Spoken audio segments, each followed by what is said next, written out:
Hello student, continue करते हैं chapter 8 introduction to trigonometry exercise 8.1 का क्वेश्चन नंबर 11।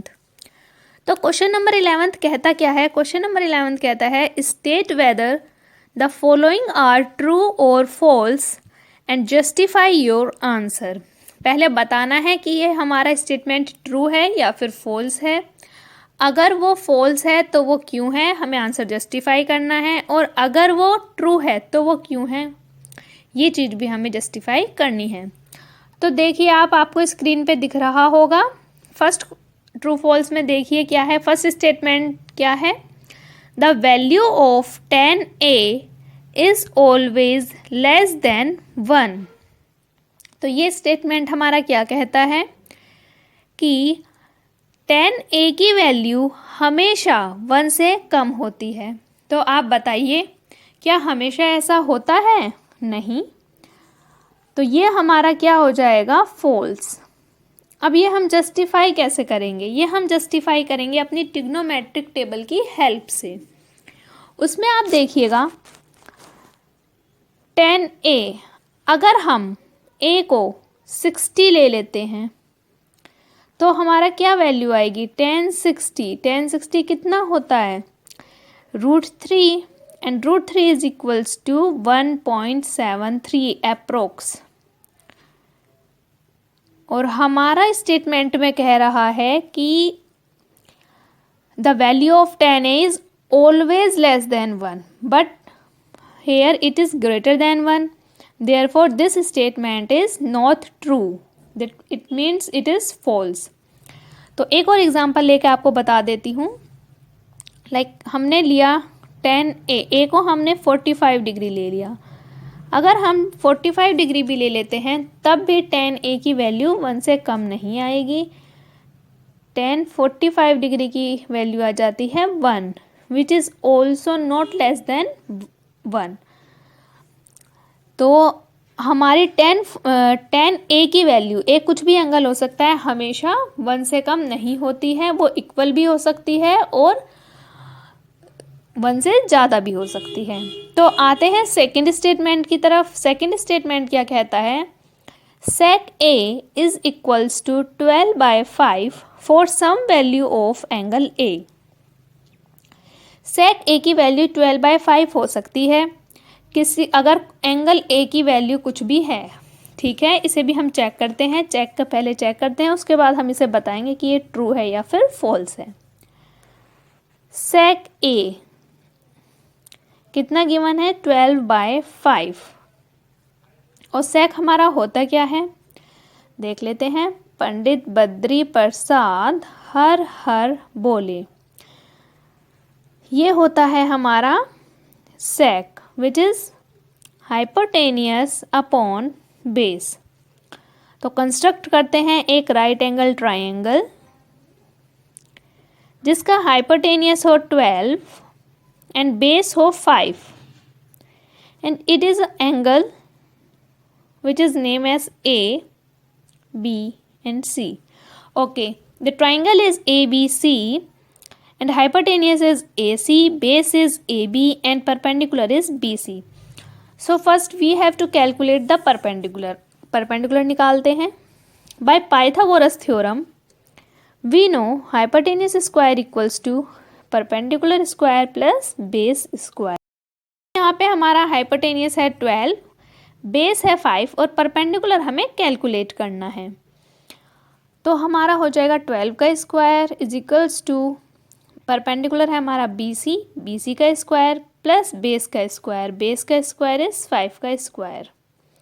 12 जब 144 is equals to BC square plus 25। 144 minus 25 is equals to BC square. तो BC is equals to 119। तो x equal to √119। तो मतलब हमारा perpendicular यहाँ से कैलकुलेट हो सकता है।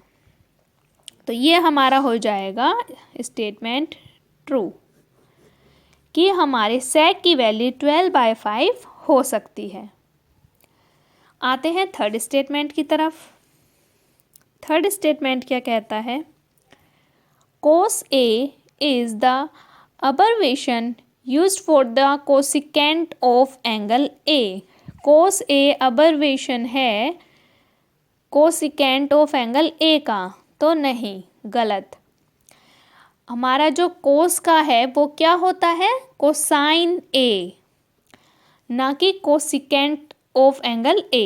तो आपको एक बार मैं सारे ये अब्रिविएशन लिख देती हूँ कौन सा किसका होता है। तो पहले ये देखते हैं, थर्ड स्टेटमेंट भी हो जाता है हमारा false.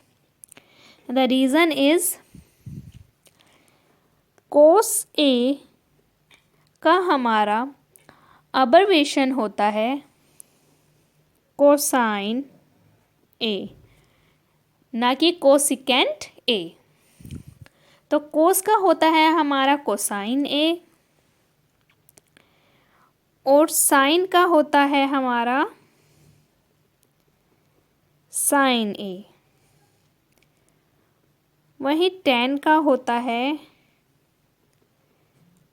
tangent A।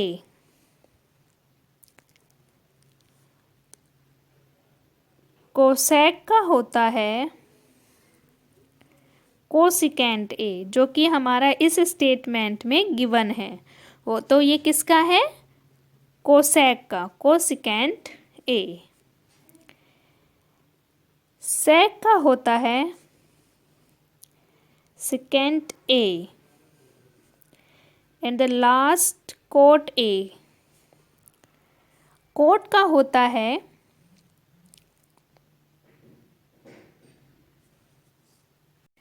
cot A is cotangent A।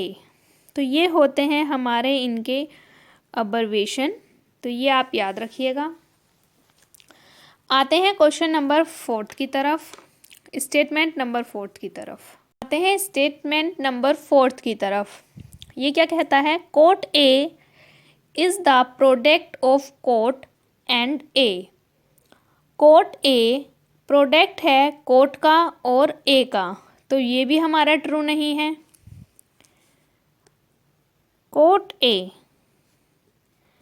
ये प्रोडक्ट नहीं होता है cot का और A का, ये क्या होता है, ये तो इसका एंगल ही है। विदाउट एंगल cot की कोई वैल्यू ही नहीं है, तो ये इनका मल्टीपल नहीं है, मल्टीप्लाई नहीं है, प्रोडक्ट नहीं है, ये तो इसका एंगल है, तो ये भी होता है हमारा फॉल्स।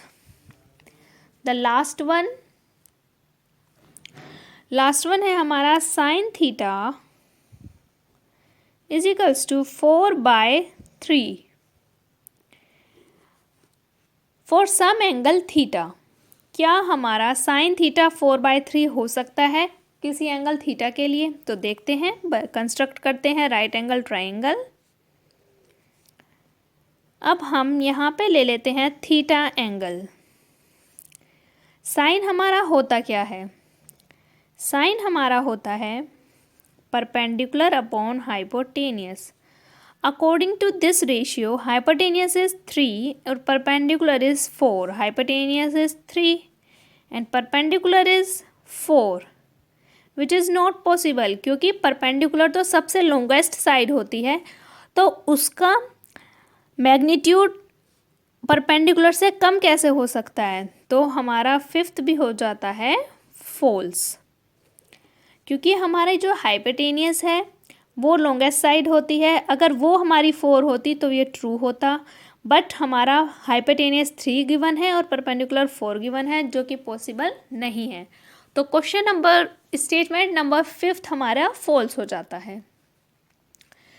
तो कल से करेंगे एक्सरसाइज 8.2। एक्सरसाइज 8.1 आज हो जाती है हमारी ख़त्म। 8.2 पे कल वर्क करेंगे।